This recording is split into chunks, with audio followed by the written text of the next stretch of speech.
phone yangu. Pulpit.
By the virtue of powers vested in me this afternoon as the acting Vice Chancellor, I constitute this gathering a congregation of University of South Africa.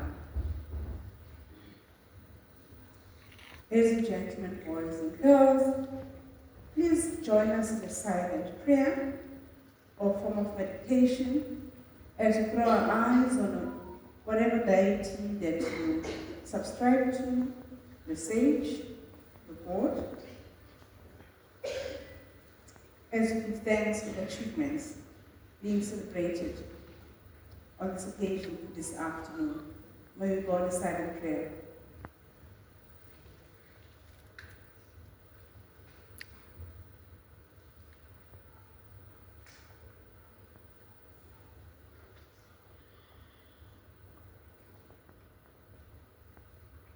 You may be seated.